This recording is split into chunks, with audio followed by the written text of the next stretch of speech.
Growing Up Italian. No One Covers the Fig Tree by Therese Ginestra Schmeltzer. I was well into adulthood before I realized that I was an American.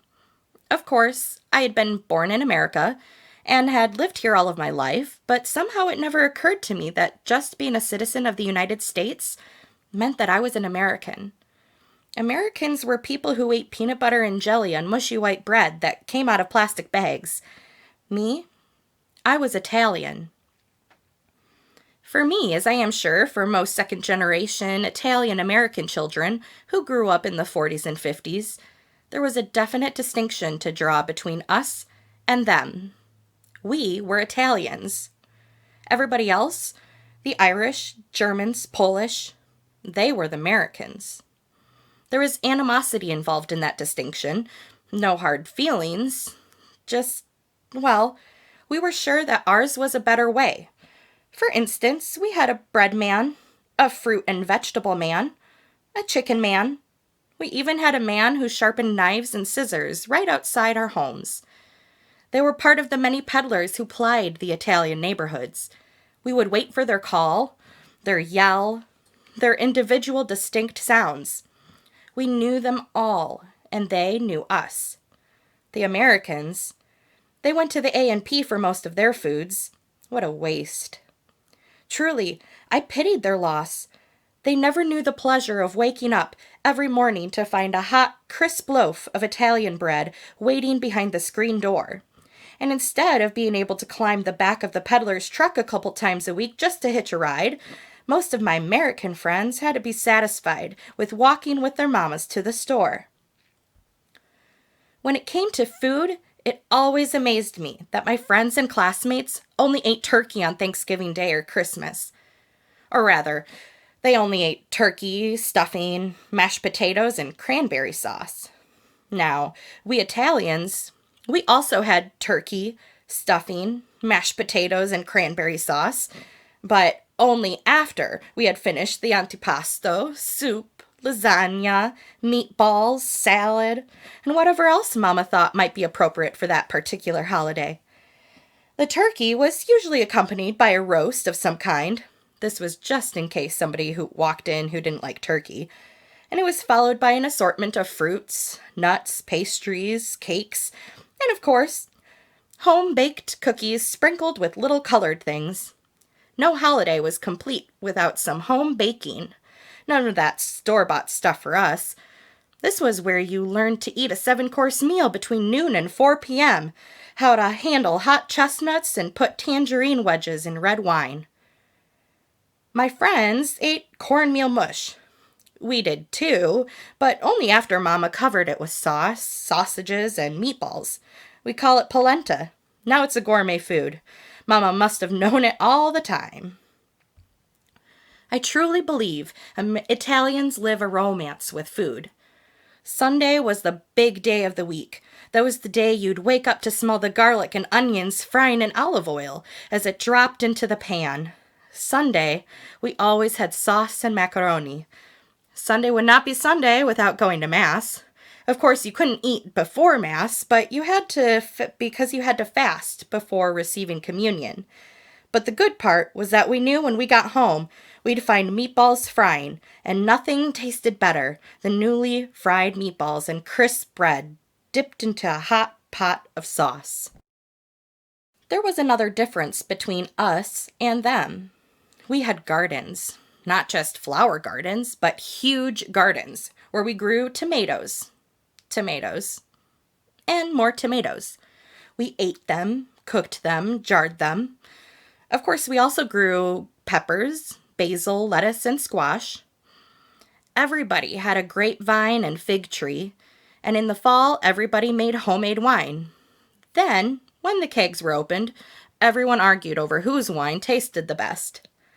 Those gardens thrived because we also had something our American friends didn't seem to have. We had grandparents. Of course, it's not that they didn't have grandparents, it's just that they didn't live in the same house or on the same block. Their presence wasn't that noticeable. We ate with our grandparents, and God forbid if we didn't visit them at least 5 times a week. I can still remember my grandfather telling us how he came to America as a young man on the boat, how the family lived in a tenement and took boarders in just to make ends meet, how he decided that he didn't want his children, 5 sons and 2 daughters, to grow up in that environment. All of this, of course, in his own version of Italian English, which I learned to understand quite well. So when they saved enough money, and I will never figure out how, they bought a house. That house served as the family headquarters for the next 40 years. I remember how they hated to leave that house for any reason. They would rather sit on the back porch and watch their garden grow. When they did leave for some special occasion, they had to return as quickly as possible. After all, nobody is watching the house. I also remember the holidays when all the relatives would gather at my grandparents' house, and there would be tables full of food and homemade wine. The women in the kitchen, the men in the living room, and the kids everywhere. I must have 1,000 cousins, first cousins and second cousins, and some friends who just became cousins, but it didn't matter. Then my grandfather sitting in the middle of it all, his pipe in his mouth, his fine mustache trimmed, would smile. His dark eyes would twinkle as he surveyed his domain, proud of his family and how well his children had done. One was a cop, one was a fireman, the other had their trades, and of course, there was always the rogue about whom nothing was said. The girls, they had all married well and had fine husbands, although my grandfather secretly seemed to suspect the one son-in-law who wasn't Italian. But out of all of this, the one thing that we all had for each other was respect. They had achieved their goal in coming to America, to Boston, New York, Chicago, and Philadelphia. Now their children and their children's children were achieving the same goals that were available to them in this great country. When my grandparents died a few years ago, things began to change. Family gatherings were few and some things seemed to be missing.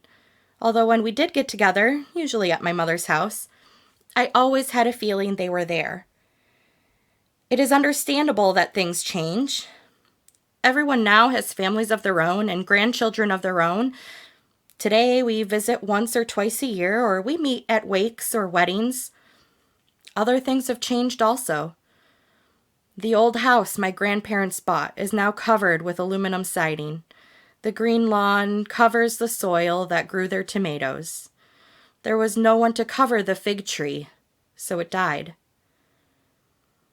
The holidays have changed. Yes, we still make the family rounds, but somehow things have become more formal. The great quantity of food we once consumed without any ill effects is not good for us anymore. Too much starch, too much cholesterol, too many calories in the pastries. And nobody bothers to bake anymore. Too busy. It's easier to buy it.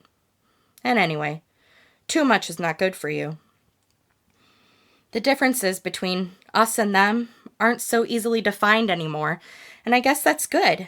My grandparents were Italians. My parents were Italian Americans. And I'm an American Italian. And my children are American American. Oh, I'm an American and proud of it, just as my grandparents want me to be. We're all Americans now. The Irish, Germans, and the Polish, U.S. citizens, all. But somehow I still feel a little bit Italian. Call it culture, call it roots. I'm not sure what it is. All I do know is that my children, my nieces, and my nephews have been cheated out of a wonderful piece of heritage. They never knew my grandparents.